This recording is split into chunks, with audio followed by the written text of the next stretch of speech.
जैसे कि last episode में हमने देखा कि जाओ फैन और बियाओ गुफा से कैसे न कैसे करके बाहर आ गए हैं और वो रात को वहीं सो जाते हैं। बियाओ की जब सुबह आँख खुलती है तो आसपास उसे जाओ फैन नहीं दिखता और ढूंढने पर उसे जाओ फैन दूर कहीं बैठा हुआ दिखाई देता है और वो उसके पास जाकर बैठकर उसके यहाँ ऐसे बैठे रहने का कारण पूछती है, जिस पर जाओ फैन बताता है कि जब हम गुफा में थे तब हमने एक दूसरे को दोस्त समझ लिया था और तुमने मेरी जान भी बचाई थी। मैं तुम्हारा बहुत आभारी हूँ और तुम्हारे इस एहसान के लिए तुम्हारा शुक्रिया अदा कभी ना कभी जरूर करूँगा। बियाओ हंसते हुए कहती है कि अगर तुम सच में मुझे रिपे करना चाहते हो तो तुम मेरी जगह चलकर मेरे सेक्ट को ज्वाइन कर लो। मेरे सेक्ट में डिसाइपल बनना तुम्हारे सेक्ट के चीफ बनने से भी अच्छा है। जाओ फैन कहता है कि मैं धर्म सच्चाई सिखाने वाले स्कूल का डिसाइपल हूँ। तुम्हारी डेमोनिक टीचिंग्स का हिस्सा मैं बिल्कुल भी नहीं बन सकता हूँ। आखिर मेरा सच्चाई का ज्ञान तुम्हारे इविल के ज्ञान को सीखने की अनुमति कैसे दे सकता है? डेविल की टीचिंग ने हमेशा बुरे काम किए हैं। इस पर बियाओ गुस्से में कहती है कि ग्रेट वॉर ऑफ डेविल के वक्त तुम्हारे एंसेस्टर्स जिनको तुम गॉड मानते हो उन्होंने हम पर बिल्कुल भी दया नहीं दिखाई थी और यहाँ तक कि कमजोर जो लड़ नहीं सकते उन पेरेंट्स को बच्चों के सामने बेरहमी से कत्ल करा था। जाओ फैन को भी गुस्सा आ जाता है और कहता है कि ये सब बकवास है क्योंकि ये सब काम तुम्हारे डेविल्स टीचिंग्स के हैं। तुम लोग छोटे बड़े का सोचे बिना सभी पर हमला करके सब कुछ तबाह कर देते हो। बियाओ कहती है कि क्या तुमने अपनी आंखों से ये सब देखा है या फिर जो तुम्हारे टीचर्स ने तुम्हें पढ़ा दिया वो तुमने सच मान लिया? हमारी होली टीचिंग्स कभी किसी का खात्मा नहीं चाहती हैं। अगर ऐसा होता तो ये बाकी सारे लोग भी कह रहे होते। जाओ फैन कहता है कि अगर हम ऐसे ही आर्ग्यू करते रहे तो कोई रिजल्ट नहीं निकलेगा, जिस पर बियाओ कहती है कि तुमसे मुझे आर्ग्यू करना भी नहीं है। मैं तो बस तुम्हें आगे के लिए राह दिखा रही थी, लेकिन तुम्हें तो मेरी बात माननी ही नहीं है। तो जाओ चुनो अपनी सच्चाई की विद्या और अगर अब तुमने मुझे अपना मुंह दिखाया तो सबसे पहले मैं तुम्हारा ही गला काटूंगी।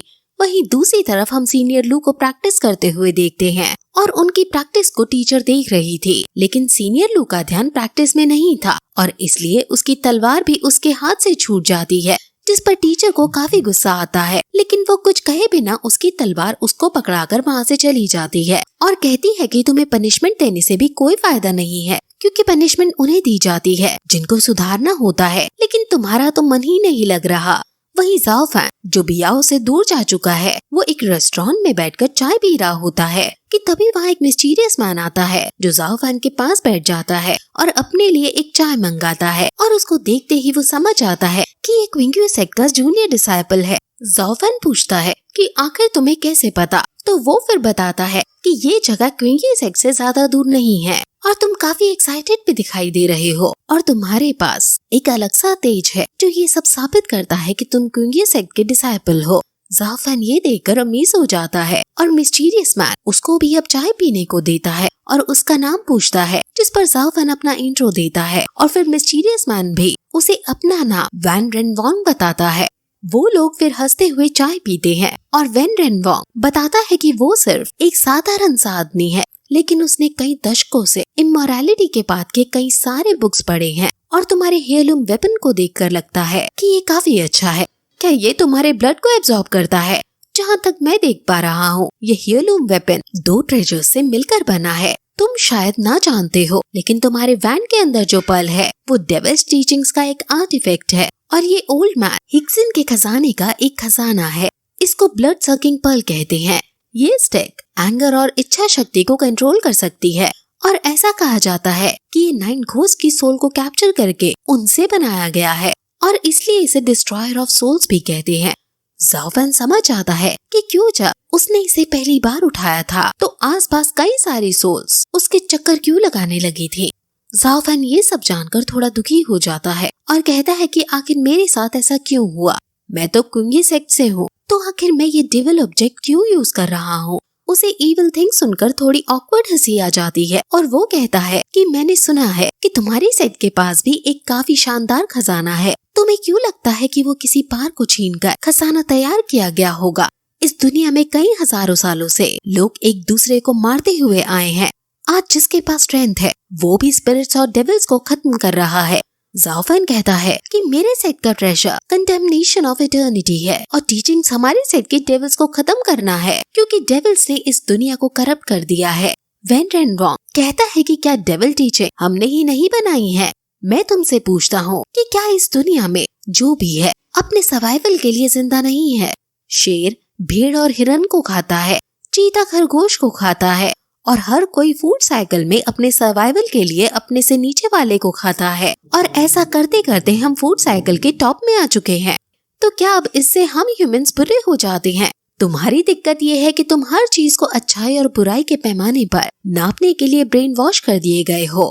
हमारी डेमोनिक टीचिंग भी लोगों को मारना सिखाती है और तुम्हारी सच्चाई की टीचिंग भी। आखिर तुम्हारे सेट को कोई अच्छा और डेविल सेट को कोई बुरा कैसे कह सकता है? ज़ाओफान फिर से आश्चर्य प्रकट करता हुआ कहता है कि आखिर तुम सच में कौन हो? जिस पर वो इस बार भी यही कहता है कि मैं ऑर्डिनरी इंसान हूँ जो इस दुनिया में घूमता रहता हूँ। ज़ाओफान पूछता है कि क्या तुम भी डेविल की टीचिंग कराने वाले पर्सन हो? वो स्माइल देता है, जिस पर ज़ाओफान का माथा तिनक जाता है और कहता है कि क्या तुम्हें लगता है कि तुम मुझे उल्लू बना सकते हो? जो भी तुमने बोला वो सब झूठ है। ये स्टिक जरूर डेमोनिक हो सकती है, लेकिन मैं इसका यूज डेमन्स को मारने के लिए करता हूँ, जो कि एक सच्चाई का रास्ता है। मेरी इंटेंशन मेरे सेक्ट में रखी एंशिएंट स्वॉर्ड्स पनिशर की तरह एकदम साफ है। तुम मुझे उल्लू नहीं बना सकते हो। अब जैसे ही वो ऊपर देखता है, वो आदमी वहाँ से जा चुका होता है और ज़ाओफान को अब ये तो पता चल गया होता है कि ये कोई ऑर्डिनरी पर्सन नहीं है, और फिर अपनी स्टिक को लेकर वो भी वहाँ से जाने लगता है। वहीं वैन रेनवैन अपने आदमी को कहता है कि इस पर नजर रखना, और जैसे ही कुछ इसका सस्पिशियस बिहेवियर दिखे तुरंत मुझे बताना। इसका डिटर्मिनेशन काफी स्ट्रॉन्ग है और ये बिल्कुल मेरे यंगर वर्जन की तरह है। वहीं हम एक आदमी को जंगल में किसी को ढूंढते हुए देखते हैं कि तभी उस पर बियाव अटैक कर देती है, और जिस तरह एक मछली वापस पानी में जाने के लिए तड़पती है, वैसे ही वो आदमी बंधन से छूटने के लिए तड़पने लगता है। लेकिन तभी वहाँ वेन रैंगबैंग आ जाता है और यहाँ से हमें पता चलता है कि बियाव के फादर हैं। बियाव अपने फादर को यहाँ देखकर गुस्से में आ जाती है, लेकिन उसके फादर उसे समझाते हैं कि वो उसे काफी प्यार करते हैं और उसकी मॉम से भी काफी करते थे। उनके पास अभी तक उसकी मॉम का दिया हुआ फ्लावर है जो उनके प्रेम की निशानी है। बियाओ भी अब ज़ाओफान की बात को याद करती है कि उसने कहा था कि तुम्हें कुछ मिसअंडरस्टैंडिंग भी हो सकती है। वो फिर अपने पापा के गले लग जाती है और काफी रोती है। वो फिर उसे बताते हैं कि वो ज़ाओफान से भी मिले हैं और उन्हें पूरा यकीन है कि वो आगे चलकर काफी बड़ा आदमी बनेगा। अगर तुम उसे हासिल कर सको तो ये हमारी काफी मदद कर सकता है। बियाओ काफी खुश हो जाती है और उसके डैड ज़ाओफान को सेक्ट में ले जाने का तरीका ढूंढ रहे हैं। वेन रैंगबैंग बताते हैं कि उसने डेब ने अभी प्रैक्टिस नहीं की है और उसका टेम्परामेंट पूरी तरह से चेंज हो गया है और उसे अब खून की प्यास होने लगी है, तो वो भला हमारी सेक्ट को छोड़कर कहाँ जाएगा। वहीं ज़ाओफान अब चलते चलते एक गांव में पहुंचता है। सूरज आसमान पर था, लेकिन फिर भी बाजार और गलियां सुनसान पड़ी थी, और फिर तभी उसे बोर्ड दिखता है जिस पर लिखा था कि यहाँ एक 3 टेल फॉक्स डेमन आने वाला है, इसलिए सब अपने घर पर छुप जाएं। वहीं तभी हम एक बूढ़े बाबा जो अपने आप को ज्योतिष कहते हैं, वो अपनी पोती के साथ वहाँ है और वो उसे देखते ही कहते हैं कि तुम क्विंग्यू सेक्ट के हो ना। जिस पर ज़ाओफान पूछता है कि आखिर तुम्हें कैसे पता चला। उनकी पोती बहुत मजाकिया और बड़बोली टाइप की थी, इसलिए वो कहती है कि ये हर किसी से क्विंग्यू सेक्ट का ही कहते हैं, कोई न कोई तो कह ही देता है। इस पर वो पोती को डांटते हुए कहते हैं कि हमें भूत और भविष्य सब पता है, तो तुम्हारे सेक्ट के बारे में बता देना कोई बड़ी बात नहीं। तुम डेविल्स को मारना चाहते हो, लेकिन अपनी ही उलझनों में फंसे हुए हो। तुम्हें भविष्य की चिंता है जो तुम्हें खाई जा रही है। तुम्हारे मन के अंदर एक खाली कोना है जो तुम भरना चाहते हो, लेकिन तुम्हें कोई अपनी बात कहने को नहीं मिलता। तुम्हारी लाइफ में काफी सारी दिक्कतें हैं। तुम्हारे फ्रेंड्स और रिलेटिव्स एक एक करके गायब होते जा रहे हैं, और अगर तुमने अब मेरी बात नहीं मानी और अपना खाली कोना नहीं भरा तो तुम्हारी लाइफ बहुत खतरे में आ जाएगी और तुम्हारी फूटी किस्मत का एनवेलप खुल जाएगा और जीवन मृत्यु पर भी बात आ जाएगी। लेकिन मैं इसे दूर होने का एक टोटका जानता हूँ जिसकी फीस 10 टेल्स है। ज़ाओफान के पास 4 सिक्के थे, लेकिन वो 4 सिक्के में भी काम चला लेता है। लेकिन तभी वहाँ एक टाओस्ट मॉन्क आता है जो तियानयन टेम्पल से है और वो यहाँ फॉक्स डेमन को मारने आया है।